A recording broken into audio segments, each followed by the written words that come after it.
सारा बार्टमैन एक ऐसी महिला जिसे सबसे बदनसीब महिला कहा गया, जिसके अंगों को काटकर म्यूजियम में रख दिया गया, जिसे दफन होने के लिए भी 192 वर्षों तक इंतज़ार करना पड़ा।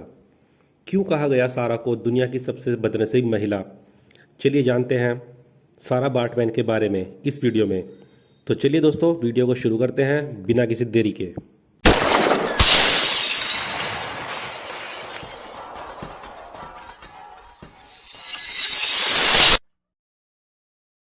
सारा बार्टमैन का जन्म 1789 में दक्षिण अफ्रीका के पूर्वी केप में हुआ था। जब वह 2 साल की थी तभी उनकी मां का निधन हो गया, और जब वह 4 साल की हुई तभी उनके सर से पिता का साया भी उठ गया। सारा बार्टमैन का शरीर बहुत बेडौल था। उसके नितंब बहुत ज़्यादा बड़े थे। जैसे जैसे वह बड़ी हुई उसके नितंब का आकार उसके शरीर की अपेक्षा काफ़ी अधिक बड़ा होता गया। उस वक्त साउथ अफ्रीका अंग्रेज़ों का गुलाम था, इसलिए एक अंग्रेज़ विलियम डनलप को लगा कि यदि वह सारा को लंदन ले जाकर उसका शो आयोजित करे तो उसे काफ़ी कमाई हो सकती है, क्योंकि उस समय यूरोप में सन की शो बेहद प्रचलित थे।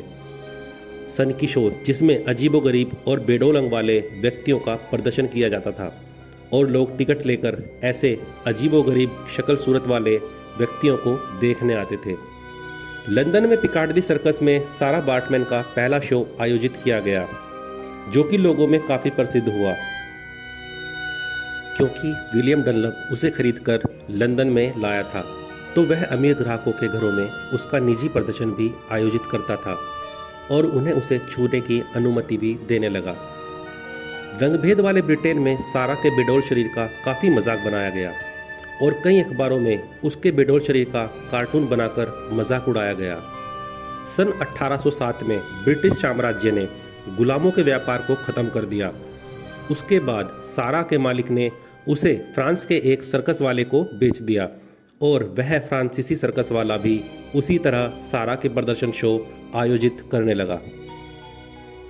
फ्रांस के ही पेरिस में मात्र 26 वर्ष की आयु में सारा का स्टेज शो करते हुए निधन हो गया। लेकिन अफसोस देखिए कि उसकी मौत के बाद भी स्टेज शो का कार्यक्रम रद्द नहीं हुआ, बल्कि अनवरत चलता रहा। लेकिन उस समय के तथाकथित पढ़े लिखे प्रबुद्ध फ्रांसीसी लोगों ने मरने के बाद भी सारा के शरीर के साथ जो किया वह अपने आप में मानवता का सबसे बड़ा मजाक था, जिसकी वजह से सारा को दुनिया की सबसे बदनसीब महिला कहा गया। मरने के बाद उसके बड़े बड़े नितंबों को प्रिजर्व करके फार्मलिन में बंद कर एक म्यूजियम में रख दिया गया। साथ ही साथ उसके जननांगों को भी जार में फार्मलिन भरकर लोगों के प्रदर्शन हेतु रखा गया, क्योंकि उसके जननांग भी सामान्य महिलाओं की अपेक्षा काफ़ी बड़े थे। सिर्फ इतना ही नहीं, उसी म्यूजियम में सारा बार्टमैन के शरीर का प्लास्टर कास्ट भी बनाकर प्रदर्शन के लिए रखा गया। मरने के बाद एक महिला का इस तरह से अपमान पूरे विश्व में कभी नहीं हुआ होगा।